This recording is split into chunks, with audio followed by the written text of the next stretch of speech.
여러분도 아마 선교 여행을 그때 같이 다녀오신 분도 계실 텐데요. 한 4, 5년 전에 우리가 티와나 쪽으로 선교 여행을 떠난 적이 있습니다. 보통 우리가 티와나 선교 여행을 가면은 아침 한 5시나 6시에 출발해서 2시 정도에 다 사역을 끝내야 이제 미국으로 돌아오는 시간을 마칠 수가 있습니다. 그렇게 돌아와야 미국이 한 11시나 12시. 그러다 보면 이제 다음날 주일 예배를 보는데요. 그때 티와나 선교 지역을 방문했을 때 한 9시 반 정도에 아마 도착을 했을 것 같아요. 우리 거기에 선교지에 계신 우리 한국 목사님께서 10시에 이제 예배를 드릴 텐데 조금만 기다리라고, 이 예배를 끝나면은 우리가 이제 또 거기 있는 분들에게 또 모두 나눠주고 하나님의 말씀도 이제 전해주고 또 기도할 수 있는 시간을 주시겠다고 말씀을 하시더라고요. 근데 이 멕시칸 목사님이 마이크도 없었어요. 그때요. 제가 기억하기에는요. 이 설교를 30분이 지나고 40분이 지나고 한 50분 정도로 하는데 무슨 말씀을 하시는지는 저는 잘 모르겠어요. 근데 뭐 예수 그리스도는 이제 우리가 스페니쉬로 알아서 예수 그리스도를 말씀하는구나 라고만 알았는데 50분 동안을 계속 말씀을 하셨어요. 그리고 이제 설교가 끝났습니다. 그래서 제가 옆에 계신 우리 한국 목사님에게 물었어요. 아니, 저 목사님은 이렇게 설교를 오래 하시는데 원고도 없고 그렇다고 우리 목사님들보다 그 신학적인 지식도 많은 것 같지는 않고 뭐 그분을 폄하하는 건 아니에요. 그래서 거기서 그 환경이 그렇잖아요. 우리 멕시코 목사님들이 공부할 기회가 별로 없었어요. 그런데 그 목사님이 그렇게 말씀하시더라고요. 예수 그리스도. 그리스도가 여러분을 살리십니다. 그리스도가 여러분을 구원해 주십니다. 그리스도가 여러분을 사랑하십니다. 그 말만은 계속 거의 그렇게 말씀을 하십니다. 자, 그러면서 보통 우리가 오지 않는 그 주일날에는 설교를 2시간씩 합니다. 2시간 동안 계속 예수 그리스도만 자르는 거예요. 그리스도는 여러분을 살리십니다. 그리스도는 여러분을 구원해 주십니다. 그리스도는 여러분을 사랑해 주십니다. 계속 예수 그리스도만 전하는 거예요. 자, 그러면서 그때 제가 느꼈던 게 정말 그것이 복음이다. 자, 여러분 사도행전에 와서요. 베드로가 2장 3장에서 설교를 하죠. 이제 사도행전에 와서 예루살렘 교회가 이제 막 이제 만들어질 때 사도행전 2장에서 보면은 베드로가 설교를 하는데 3,000명이 회개를 해요. 그죠? 3장에 와서 몇 명? 5,000명이 회개를 합니다. 하나님을 믿어요. 자, 그때 베드로가 그 성도들에게 무엇을 전했을까요? 그때 무슨 하나님에 대한 지식이 얼마나 많았겠어요? 무슨 책이 있었습니까? 오직 성경 한 말씀. 예수 그리스도가 여러분을 살리십니다. 주님이 여러분의 구원자십니다. 주님이 여러분을 사랑하세요. 주님을 믿어야 여러분들이 영원한 생명을 얻습니다. 라고 말하지 않았을까요? 그렇잖아요. 우리 사도행전 2장에 보면은 우리 베드로와 요한이 성전 명령에 올라가는데 거기 안진뱅이가 앉아 있었어요. 베드로가 그 안진뱅이를 고치는 장면이 나오잖아요. 베드로가 뭐라고 고백을 합니까? 내게는 은과 금은 없거니와. 내게 있는 것이 뭐예요? 예수 그리스도가 있었다. 여러분, 하나님의 말씀이 우리를 살리는 거예요. 말씀만이 우리에게 생명을 주시는 거예요. 지금 여러분들 우리가 통독표를 통해서 계속 말씀을 보고 계실 텐데요. 만약 지난주 내가 하는 어떤 일 때문에 하나님의 말씀을 보지 않았다면요, 우리는 회개하셔야 돼요. 말씀 없이 사는 것은 신앙인이 아니에요. 내가 바쁘다는 핑계, 내가 어렵다는 핑계대로 말씀을 떠나 내가 일주를 보냈다고 하면 아주 우리는 심각하게 하나님 앞에 회개해야 된다. 왜냐하면 말씀이 우리를 살리기 때문이에요. 결국 베드로가 말씀을 전했고 그 멕시칸 목사님이 거기서 2시간씩 말씀을 전했대. 거기에 진짜 복음이 들어간다는 거예요. 자, 왜 우리가 말씀을 붙들어야 돼요? 왜 말씀을 봐야 돼요? 히브리서 4장 12절 말씀이죠. 하나님의 말씀은 살아있고 활력이 있고 좌우의 날선 어떤 것보다도 예리해서 우리의 혼과 영과 및 관절과 골수를 찔러 쪼개기까지 하며. 지금 여러분이 무슨 생각하는지, 여러분이 어떤 마음으로 예배를 드리는지 지금 다 알고 계시다. 이것이 살아계신 하나님의 말씀이에요. 이게 살아계신 하나님의 말씀이라면 우리는 어떻게 예배를 드려야 되는가? 어떻게 우리가 하나님의 말씀 앞에서 살아야 되는가? 오늘 이 시간 다시 한번 우리가 주님 앞에서 회개하고 돌아오는 한 주동 하나님 말씀을 붙들어 사시는 여러분이 되시길 주님의 이름으로 축원드립니다. 아멘. 여러분 성경에서 가장 많이 나오는 단어가 있어요. 여러분이 성경을 읽다가 어떤 말씀이 어떤 단어가 성경에서 가장 많이 나올까요? 누가 한번 말씀해 주세요. 제가 먼저 말씀할까요? 성경이니까 하나님이라는 단어가 제일 많이 나오겠죠. 또 성경이니까 여호와라는 말씀이 제일 많이 나오겠죠. 또 성경이니까 예수 그리스도라는 말씀이 제일 많이 나오겠죠. 그런데 그 다음으로 많이 나오는 단어가 어떤 것일까요? 제가 정확히 찾아보진 않았어요. 여러분이 성경을 읽다 보면 한두 장 넘기다 보면은 이 마음이라는 단어가 나와요. 한번 성경을 유심히 여러분 한번 보십시오. 여러분이 지금 성경을 통독하고 계실 텐데요. 성경을 계속 넘기면서 어떤 단어가 정말 나오는가? 이 마음이라는 단어예요. 잠언 4장 23절에 보면 무릇 지킬 만한 것 중에 더욱 내 마음을 지키라. 생명의 근원이 예수남이니라 라는 말씀이 있어요. 자, 우리의 마음 가운데 하나님의 생명이 있다는 거예요. 그래서 여러분들은 하나님을 마음으로 믿잖아요. 그 마음으로 믿은 하나님을 믿게 되고 또 마음으로 믿은 하나님을 의지하게 되잖아요. 우리에게 마음이 이렇게 중요하다는 겁니다. 마태복음 16장, 마가복음 8장, 누가복음 18장에 보면은 그 베드로의 유명한 고백이 나오죠. 어느 날 예수님이 제자들에게 묻습니다. 야, 세상 사람들이 나를 누구라고 생각을 하느냐? 자, 이 예수님의 물음에 제자들이 대답을 합니다. 어떤 사람은 세례 요한, 어떤 사람은 엘리야, 어떤 사람은 예레미야라고 하고요. 또 어떤 사람은 선지자 중에 선지자라고 말을 하고 있습니다. 자, 예수님께서 이 제자들의 말을 듣고 또 제자들에게 다시 묻습니다. 자, 그렇다면 너희들은 나를 누구라고 생각을 하느냐? 라고 묻지요.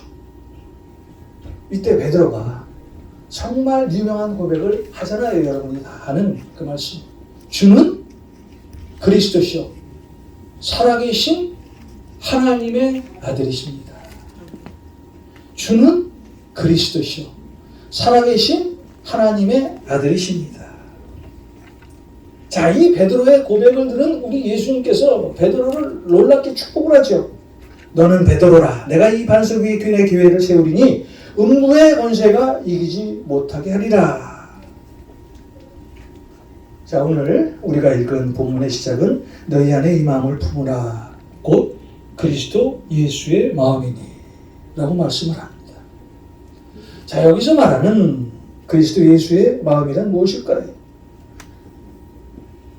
자, 베드로의 신앙 고백처럼 주는 그리스도시여 살아계신 하나님의 아들이십니다 라는 그 고백을 마음에 담고 있는 그것이 바로 예수 그리스도의 마음이라는 거예요. 주는 그리스도시여 살아계신 하나님의 아들이십니다 라고 마음에 품는 것이 예수 그리스도의 마음이라는 거예요. 자, 여러분, 그리스도인이란 어떤 사람을 지칭할까요? 두말할 필요 없어요. 그리스도 예수의 마음을 품고 신앙생활을 하는 그분이 진짜 그리스도인이에요. 여러분, 영적인 사람과 육적인 사람의 차이가 뭐예요? 저 사람 참 영적인 사람이야. 저 사람 참 육적인 사람이야. 그 차이가 뭐예요? 단 한 가지예요. 내 마음 가운데 세상을 생각하고 있느냐, 아니면 내 마음 가운데 예수 그리스도를 생각하고 있느냐, 이 차이예요. 여러분이 오늘 지금 이 예배 가운데 예수 그리스도 하나님의 말씀을 생각하고 있다면 여러분들은 어떤 사람이에요? 어떤 사람입니까? 육적인 사람이에요? 영적인 사람이라는 거예요. 그런데 오늘 예배를 보면서도 이 세상적인 생각을 만약에 내가 갖고 있다면 이 30분, 40분 동안 하나님의 말씀을 듣지 않고 세상적인 생각을 갖고 있다면 그것은 육적인 생각이에요. 육적인 사람이라는 거예요. 우리가 예배 가운데 있다고 하더라도 영적인 사람, 육적인 사람 차이는 정말 아주 작은 차이입니다. 너희 안에 이 마음을 품으라. 예수 그리스도의 마음이니. 사도 바울은 오늘 우리에게 아주 강력하게 권면을 하고 있어요. 너희 안에 이 마음을 품어야 된다. 그래야 살 것이다. 자, 그것은 바로 예수 그리스도의 마음이라는 거예요. 자, 그렇다면 오늘 구체적으로 그리스도 사도 바울이 말하는 예수 그리스도의 마음은 어떤 마음일까요? 자, 먼저 오늘 말씀의 6절과 7절을 한번 보겠습니다. 오늘 말씀의 6절과 7절입니다.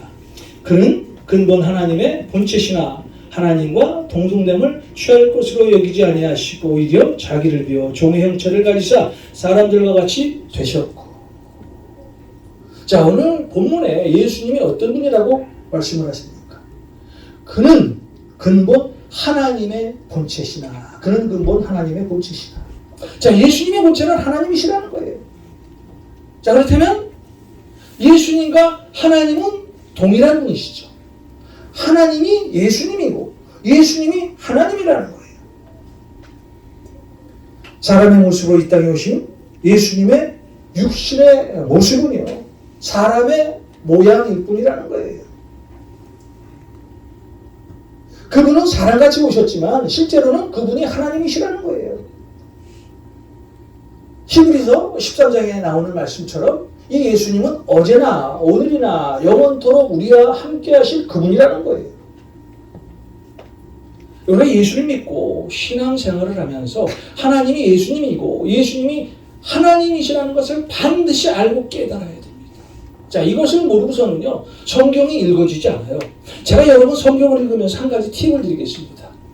자, 구약을 읽다 보면은요, 하나님이라는 단어가 계속 나와요. 그렇죠? 예수라는 단어는 없습니다. 그런데 성경을 읽다 보면은 막힐 때가 있어요. 그때 예수 그리스도를 한번 그 하나님이라는 단어에 한번 넣어보십시오. 정말로 그 성경이 기가 막히게 잘 풀리는 것을 알 수가 있어요. 자, 이것은 우리가 성경 공부할 때 우리 성도님들이 체험했던 이야기입니다. 구약은 오실 예수님에 대한 얘기고 신약은 오신 예수님에 대한 얘기입니다. 그래서 우리가 구약을 읽을 때 하나님이라는 그 단어에 예수 그리스도라는 단어를 한번 넣어보세요. 그리고 한번 읽어보세요. 그러면 우리가 신약에 읽었던 내용들이 성경에서 어떻게 풀리는지 정말 기가 막히게 경험할 수 있다니까요. 예수의 근본은 하나님이세요. 예수님과 하나님은 동등하십니다. 예수님과 하나님, 본질상 하나라는 거예요. 요한복음 우리 14장에 보면은 이 빌립이 주님을 보고, 주님, 아버지를 내가 지금 한번 보고 싶은데 아버지를 보여줄 수 있겠습니까? 아주 예수님 앞에 간청을 해요. 이때 예수님이 빌립에게 뭐라고 말씀합니까? 빌립아, 내가 너하고 이토록 정말 오래 다녔는데 너는 하나님이 누구인지를 모르느냐? 네가 본 내가 바로 하나님이시다 라고 말씀하는 장면이 나오죠. 요한복음 14장이에요. 그러면서 예수님께서 빌립아, 정말 잘 들어라. 나를 믿는 사람은 내가 하는 일을 할 뿐만 아니라 그보다도 더 큰 일을 할 수가 있을 것이다.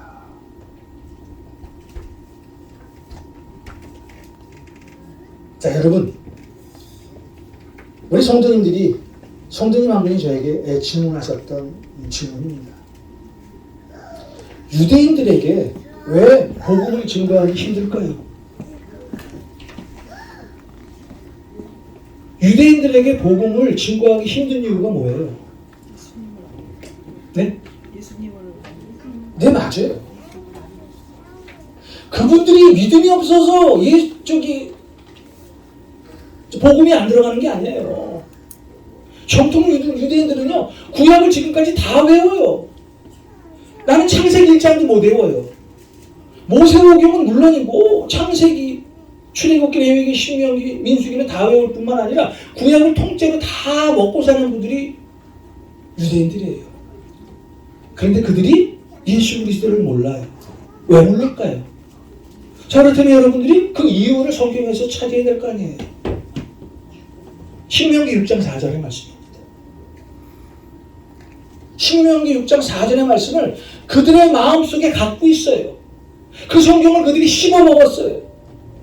그들의 믿음이 엄청난 거예요. 오직 하나님 여호와는 유일한 여호와시니라는 그 말씀에 그들이 꽂혀 있는 거예요. 그 말씀에 갇혀 사는 거예요. 성경을 항상 그래서 앞과 뒤를 봐야 돼요. 그래서 성경을 믿으며 성경 말씀을 전하면서 이 요절 신앙을 가지고 남에게 잣대를 드러난 사람이 있어요. 요절 신앙을 가지고 신앙생활을 하는 사람이 가장 위험한 생각입니다. 하나님의 말씀이 이러니까 너는 이렇게 될 거예요. 이 유대인들이요, 그 믿음은 절대 정말 우리가 따라갈 수 없는 믿음을 갖고 있는 거예요. 근데 그들이 예수 그리스도를 안 믿는 거예요. 그 신명기 6장 4절에 꽂힌 거예요. 예수님을 모르는 거죠. 사도행전 4장에 보면은 우리가 구원받을 수 있는 이름이 어떤 이름이에요? 예수 그리스도예요. 다른 이름으로는 우리는 구원을 받을 수가 없는 거예요. 그래서 예수 그리스도가 이렇게 중요하다는 거예요. 여러분의 입술에서 늘 날마다 고백해야 될 것이 바로 예수 그리스도라는 거예요. 예수님은 2000년 전에 갈릴리와 유대 땅에 다녀가신 하나님의 아들이셨어요. 그 예수님께서 하나님이 땅에 내려오셔서 33년 한 반 정도를 이 땅에 계시다가 사도행전 1장에 나온 것처럼 하늘로 승천하셔서 지금 하나님 우편에 앉아 계십니다. 자, 이런 하나님, 이런 예수님이 이 땅에서 어떻게 사셨을까요? 빌립보서 2장 6절에서 8절까지의 말씀을 보겠습니다. 빌립보서 2장 6절에서 8절입니다. 자, 그는 근본 하나님의 본체시나 하나님과 동등됨을 취할 것으로 여기지 아니하시고 오히려 자기를 비워 종의 형체를 가지사 사람들과 같이 되셨고, 자, 사람의 모양으로 나타나사 자기를 낮추시고 죽기까지 복종하셨으니 곧 십자가에서 죽으십니다. 자, 하나님의 기가 막힌 놀랄만한 변화입니다. 하나님과 동등한 본체이신 예수님 자신 스스로 사람의 신분으로 낮춰서 이 땅에 오셨다는 거예요. 하나님이신 그분이요, 우리와 같은 모습으로 자신의 신분을 낮춰서 이 땅에 오셨다는 거예요. 자, 이것은요, 정말 우리가 상상할 수 없는, 생각할 수 없는 하나님의 신분의 변화다. 자, 그런데 우리들은 어때요? 오늘날 우리들의 삶은 어때요? 자꾸만 높아지려고 해요. 그런데 주님은 자꾸만 낮아지려고 지금 하십니다. 자, 우리가 높아지면은요, 우리 눈에서 주님이 사라지게 돼요. 주님이 안 보이게 됩니다. 예수님도 중요하게 생각하지 않아요. 그래서 말씀을 멀리하게 되죠. 그러다 보니까 늘 육적인 삶을 살아요. 매주 교회에 나오는데 나는 신앙생활을 하고 있는 것 같은데, 나는 믿음의 어떤 사람인 것 같은데, 하나님이 보시기에는요, 그런 사람은 신앙인이 아니에요. 말씀 멀리하죠. 전에는 정말 아주 기도도 간절했던 사람, 예배를 사모했던 사람. 자, 이런 사람들이 아주 가끔입니다. 뭔가 잘 돼요. 뭔가 성공한 것 같아요. 자, 이럴 때 우리는 조심해야 됩니다. 이럴 때 우리의 본 모습을 찾아야 됩니다. 우리 눈에서 성경이 멀어지게 된다는 것은요, 우리 마음에 뭐가 있다는 거예요? 교만한 마음이 들어있다는 거예요. 자, 교만은 패망의 선봉이에요. 거만함은 넘어짐의 앞잡이니라. 자기 스스로 낮추지 않으면요, 언젠가는 반드시 하나님께서 그를 낮추십니다. 오늘 사도 바울은요, 아무것도 아니게 자기를 비우시고 내려놓으셨던 그 예수님의 마음을 푼다는 거예요. 겸손하게 자신을 비우는 사람, 스스로 자신을 낮추는 사람, 자신의 것은 아무 조건 없이 남에게 내어주는 사람. 자, 이런 사람이 어떤 사람이에요? 예수 그리스도의 마음을 품고 사는 그리스도인이라는 거예요. 자, 고린도후서 8장 9절에 이런 말씀이 있습니다. 고린도후서 8장 9절입니다. 우리 주 예수 그리스도의 은혜를 너희가 알거니와 부요하심이로써 너희를 위하여 가난하게 되심은 그의 가난함으로 말미암아 너희를 부요하게 하려 하심이라. 자, 부요하신 예수님께서 가난한 우리를 위해서 가난하게 되셨다는 거예요. 다시 말해서 예수님의 가난함은요, 우리를 부요하게 살게 해 주셨다는 거예요. 우리가 지금 이렇게 편하게 살고 있는 것, 이렇게 주님 앞에 나와서 예배를 드릴 수 있는 것, 무엇보다도 우리가 예수 그리스도의 이름을 붙들고 구원받을 수 있는 이것, 자, 이것은 예수님께서 자신의 영화를 다 비우시고 우리를 위해서 피 흘리심의 대가예요. 예수님께서 십자가에 달리셨기 때문에 오늘 우리는 이 자리에서 하나님 앞에 예배드리고 찬송 부르고 하나님의 말씀을 들을 수 있다는 거예요. 예수 그리스도의 위대함이 어디에 있습니까? 그분이 스스로 낮아지셨다는 거예요. 그분은 종이 아니에요. 종이 될 수 없어요. 하나님이신 그분이 어떻게 우리의 종이 될 수가 있겠습니까? 그런데 하나님은 스스로 종의 형체를 가지시고 사람의 모양으로 이 땅에 오셨어요. 여러분, 종이 무엇입니까? 머슴이에요. 요새 말로 하면 머슴입니다. 이리 오라 하면 이리 오고 저리 가라 하면 저리 가는 그런 사람이 모습. 그런데 예수 그리스도는 하나님 안에서 스스로 낮아지신 종이요, 사람의 모양으로 오신 하나님 자신이라는 거예요. 우리를 위해서 자신의 것을 내려놓으신 예수님의 마음을 본받는 저와 여러분이 되시길 주님의 이름으로 축원드립니다. 이런 마음을 가지고 살아야 합니다. 자, 오늘 이어서 말씀의 9절, 10절, 11절을 한번 읽어보겠습니다. 오늘 말씀의 9절, 10절, 11절입니다. 이러므로 하나님이 그를 지극히 높여 모든 일을 위해 뛰어난 이름을 주사 하늘에 있는 자들과 땅에 있는 자들과 땅 아래에 있는 자들로 모든 무릎을 예수의 이름을 꿇게 하시고 모든 입으로 예수 그리스도를 주라 시인하여 하나님 아버지께서 영광을 돌리게 하셨느니라. 자, 오늘 말씀의 시작은요, 접속사 뭐가 나옵니까? 이러므로. 자, 이러므로라는 이 접속사는요, 앞에 있는 문장과, 그러니까 9절 전에 있는 문장이죠. 7절, 8절의 문장과 지금 읽은 이 10절, 11절의 말씀을 이어주는 접속사예요. 자, 앞에 있는 말씀이 어떤 말씀이에요? 자, 다시 한번 우리 6절에서 8절까지의 말씀을 보겠습니다. 6절에서 8절. 그는 근본 하나님의 본체시나 하나님과 동등됨을 취할 것으로 여기지 아니하시고 오히려 자기를 비워 종의 형체를 가지사 사람들과 같이 되셨고 사람의 모양으로 나타나서 자기를 낮추시고 죽기까지 복종하셨으니 곧 십자가에 죽으심이라. 이러므로 예수님에 대한 말씀이에요. 자, 예수님이 하나님이셨는데 그분이 이 땅에 오셨다는 거예요. 자, 그러면서 그분이 자신의 모든 것을 비워서 사람의 종으로 오셨다는 거예요.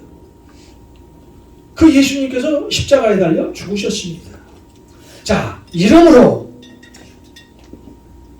예수님께서 이 땅에 오셔서 이러므로 그 다음에 하나님께서 그를 어떻게 하셨어요? 그 결과물이 어떤 거예요? 예수님이 사람의 모양으로 종의 모양으로 이 땅에 오셨어요. 이러므로 하나님께서 그를 어떤 결과물로 세우셨어요? 그를 높여주셨다는 거예요. 예수님이 낮아지자, 그가 겸손해지자, 그가 종의 형태를 가지자 하나님께서 그를 높여주셨다는 거예요. 자, 그러면 예수 믿는 우리가 해야 될 일이 뭐예요? 낮아져야 되겠죠. 하나님은 이렇게 낮아진 예수님을 높여주셨어요. 자, 그러면서 하늘에 있는 자들과 땅에 있는 자들과 땅 아래에 있는 모든 자들, 자, 모든 피조물이 그의 이름 앞에 무릎을 꿇게 하셨다는 거예요. 하나님은 예수님께서 낮아진 만큼 그를 높여주셨어요. 예수님이 비운 만큼 그를 채워주셨어요. 여러분 꼭 기억하십시오. 하나님의 법칙이 있어요. 성경의 법칙이 있어요. 자, 우리가 버린 만큼 하나님께서 채워주세요. 우리가 손해보는 만큼 반드시 하나님께서 그 이익을 여러분에게 주십니다. 우리가 하나님을 섬기는 만큼 여러분 주위의 모든 사람들이 여러분을 섬기게 돼 있어요. 그런데 반대로요. 하나님은 우리를 위해서 쌓은 그 어떤 것은 반드시 때가 되면은 무너뜨린다는 거예요. 자, 우리가 강한 만큼 하나님은 언젠가 반드시 우리를 약하게 하십니다. 자, 우리가 세상적으로 하나님을 모르고 누린 만큼 반드시 때가 되면 하나님께서는 그 사람에게 고통을 주시는 거예요. 이것이 오늘 우리가 이 빌립보서 2장 9절, 10절, 11절의 말씀이라는 거예요. 하나님께서 우리가 스스로 낮아지면요 반드시 하나님께서 높여주세요. 자, 이것이 신앙의 신비라는 거예요. 정말 우리가 스스로 낮아지고 겸손하게 살아야 해요. 정말 낮아져야 돼요. 교만한 사람 앞에는요 가기 싫어요. 그런데 겸손한 사람은요 자꾸 보고 싶어요. 그분 가까이 하고 싶어요. 이것이 세상의 법칙이에요. 겸손한 사람 존경받습니다. 교만한 사람 결코 존경받지 못해요. 예수님은 스스로 종의 형체를 입고 사람의 몸으로 이 땅에 오셔서 십자가에 죽기까지 그분은 우리를 위해서 십자가에 달리셨다는 거예요. 나중에 그의 이름이 얼마나 영광스러운 이름으로 우리에게 다가옵니까? 그의 이름은 모든 이름 위에 뛰어난 이름, 천지 만물들이 무릎 꿇게 하는 그 이름. 여러분 히브리서 3장 1절에 보면은 예수를 깊이 생각하라는 말씀이 있어요. 예수를 깊이 생각하라. 내 의견이 옳다고 생각될 때, 내가 고집을 세우고 싶을 때 주님을 한번 깊이 생각해 보십시오. 주님을 깊이 생각하면요 우리 스스로 낮아지고 우리 스스로 겸손해집니다. 우리가 예수를 깊이 생각할 때 우리에게 평강과 기쁨을 주실 것이고 이를 통해서 다른 믿지 않는 그 어떤 사람이 구원받는 역사가 여러분들을 통해서 일어날 것입니다. 오늘 사도 바울은 그리스도 예수의 마음을 품으라고 말을 합니다. 그 마음은 자신을 낮추는 겸손한 마음입니다. 그 마음은 죽기까지 하는 그런 순종의 마음입니다. 그 마음은 하나님께 영광을 돌리는 마음입니다. 우리의 신앙은 오직 주님께 영광을 돌리는 그리스도 예수의 마음을 품어야 될 줄 믿습니다. 오늘 여러분의 삶의 자리에서 그리스도 예수의 마음을 품은 자답게 살아가는 은혜가 있기를 간절히 소원합니다. 너희 안에 이 마음을 품으라 곧 그리스도 예수의 마음이니